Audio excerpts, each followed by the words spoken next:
मेरे प्यारे भारत के मूल निवासियों, बाबा साहब डॉक्टर भीमराव अंबेडकर जी की सोच की दुनिया में आप लोगों का बहुत बहुत स्वागत है। शूद्र और आर्य ब्राह्मण शास्त्रकारों से यह नहीं पता चलता कि शूद्र कौन थे और चौथा वर्ण कैसे बना। पाश्चात्य विद्वानों ने इसके बारे में कुछ अवश्य कहा है।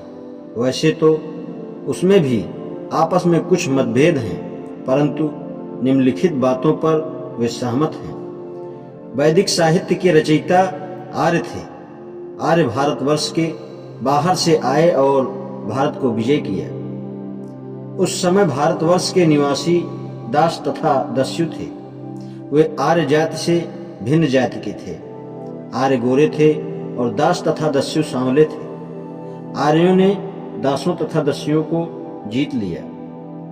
जब दास दस्यु जीत लिए गए तब वे लोग दास बना लिए गए और शूद्र कहलाए।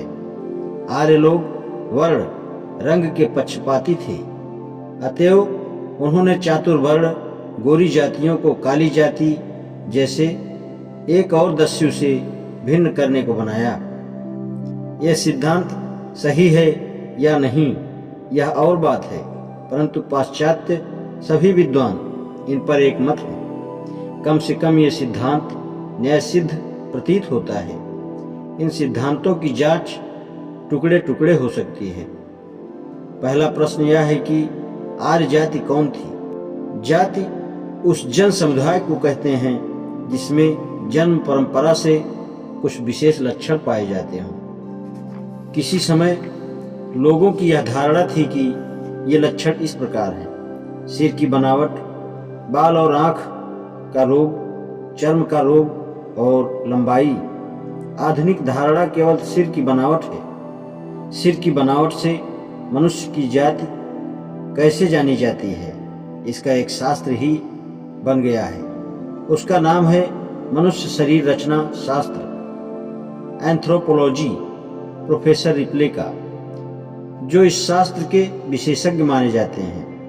मत है कि यूरोपीय लोग भागों में विभाजित हो सकते हैं। यूरोपीय नीति: ट्यूटोनिक जाति, लंबा सिर, लंबा चेहरा, हल्का रंग, नीली आंख, लंबा कद, पतली नाक। अल्पाइन केल्टिक: गोल सिर, चौड़ा चेहरा, भूरा रंग, भूरी आंख, मध्यम तथा दृढ़ कद और चौड़ी व भारी नाक। मेडिटेरेनियन जाति: लंबा सिर, लंबा चेहरा, गहरा भूरा या काला बाल, काली आंख, मध्यम पतला कद, कुछ चौड़ी नाक।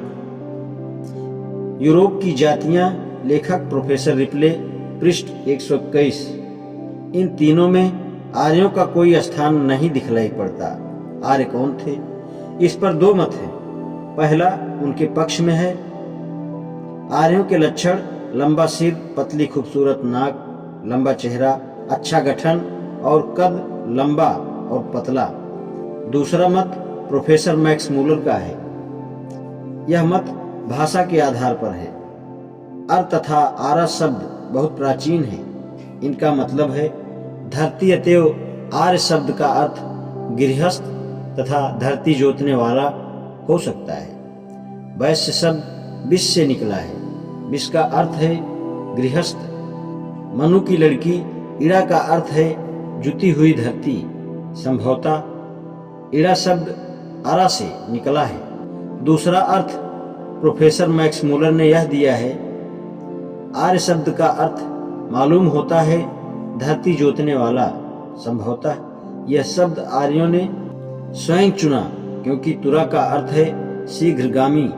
इसी से तुरानियों का नाम पड़ा, क्योंकि वे घूमते फिरते थे। उनका पुनः कहना है कि कोई आर्य जाति नहीं थी। आर्य एक भाषा का नाम है। बायोग्राफी ऑफ वर्ड, पृष्ठ 89 और 120, 121। अब देखें वेदों ने इस पर क्या प्रकाश डाला है।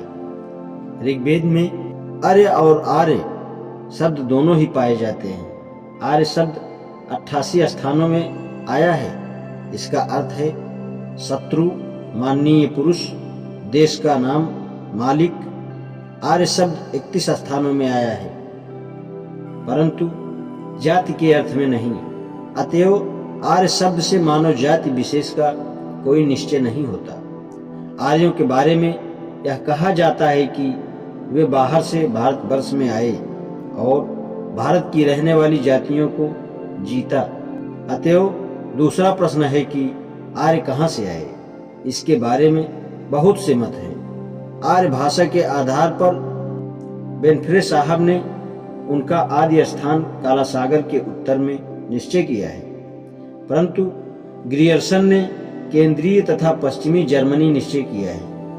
आर्यों के चेहरे और आकार से कुछ लोग काकेकस को आर्यों का असली घर बताते हैं, परंतु प्रोफेसर रिप्ले का मत इसके विरुद्ध है। लोकमान्य तिलक का मत है कि आर्य उत्तरी ध्रुव के पास आर्कटिक देश से Arctic home in the Vedas by बाल गंगाधर तिलक, पृष्ठ 58-60। यह मत भी कुछ ठीक नहीं जचता, क्योंकि वेदों में तथा आर्यों के जीवन में अश्व का विशेष स्थान है। क्या घोड़े उत्तरी ध्रुव के पास पाए जाते थे? तीसरा प्रश्न है कि क्या आर्य भारतवर्ष में आए और वहां की स्थानीय जातियों को जीता? ऋग्वेद में तो ऐसा कोई मत नहीं है जिससे ज्ञात हो कि आर्य बाहर से आए। उससे तो ऐसा प्रतीत होता है कि आर्य भारत के रहने वाले थे। वेदों में 7 नदियों का वर्णन है। बार बार मेरी गंगा, मेरी यमुना तथा मेरी सरस्वती का जिक्र है।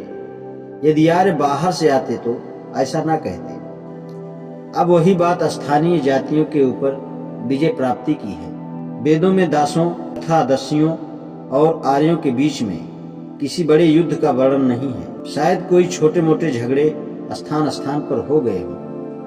ऋग्वेद मंत्र 6:33-3, 7:83-1, 8:51-9 तथा 10:102-3 से ज्ञात होता है कि दास तथा दस्यु आर्यों के साथ साथ एक होकर सर्वलौकिक शत्रुओं से लड़े। आर्यों तथा दास और दस्युओं में कोई झगड़ा था भी तो धर्म का था। आज इतना ही, शेष कल। धन्यवाद।